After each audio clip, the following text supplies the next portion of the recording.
Hello guys, welcome to my YouTube channel maths with अभी।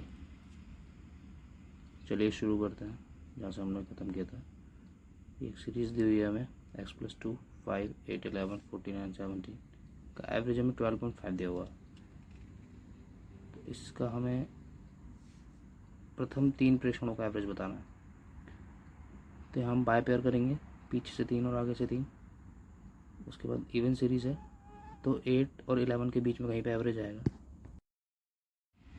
तो 11 और 8 के बीच में कहीं पे एवरेज आएगा तो x तो सब में, तो x तो हमारा आ जाएगा। और 11 और 8 के बीच में कितना डिफरेंस है? 3 का डिफरेंस है।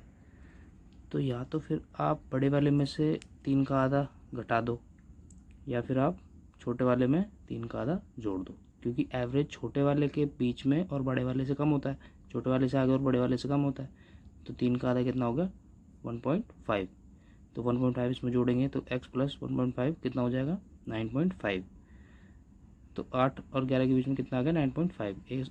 तो एवरेज कितना आ गया? x plus 9.5। अगर आपको ये समझ में नहीं आ रहा है गाइस, तो x प्लस 17 और x प्लस 2/2 से भी आप कर सकते हो, f प्लस l से भी आप एवरेज निकाल सकते हो। तो x की वैल्यू यहाँ पे 3 आ गई। तो प्रथम 3 प्रेक्षणों का एवरेज हमें चाहिए, तो हमने प्रथम 3 लिख लिया, x+2 x+5 और x+8। ये भी समांतर श्रेणी में है, तो एवरेज बीच वाला हो जाएगा, x+5 एवरेज हो जाएगा। x की वैल्यू यहाँ पे 3 है तो एवरेज क्या हो जाएगा? 8 हो जाएगा। देन यहाँ पे दूसरा सवाल है, सेम सीरीज़ दी हुई है, माइनस में सीरीज़ है, तो एवरेज की वैल्यू 20 दी हुई है और हमें पहले 2 का एवरेज बताना है। तो हम बाय पेयर करेंगे, पीछे से 2 आगे से 2 और बीच में एवरेज हो जाएगा। तो x-2 = 20 हो जाएगा, क्योंकि 20 इन्होंने दिया है और हमारे हिसाब से x-2 है। तो x की वैल्यू यहाँ पे कितनी हो जाएगी? 22 हो जाएगी। ठीक है, और पहले 2 का निकालना है, तो पहले 2 कौन कौन से हैं? x और x-1।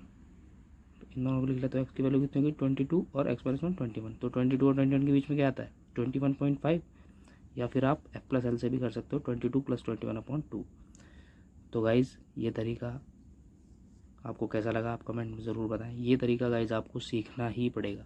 अगर आप सारे चीज़ों को जोड़ के और उसको टोटल से डिवाइड करते हो, वो तरीका भी बेस्ट है, लेकिन वो टाइम टेकिंग तरीका है गाइज़। बहुत ज़्यादा टाइम लग जाएगा। अगर आप ये छोटे क्वेश्चनों में आप उस तरीके को अप्लाई करोगे तो आपको बहुत ज़्यादा टाइम लग जाएगा।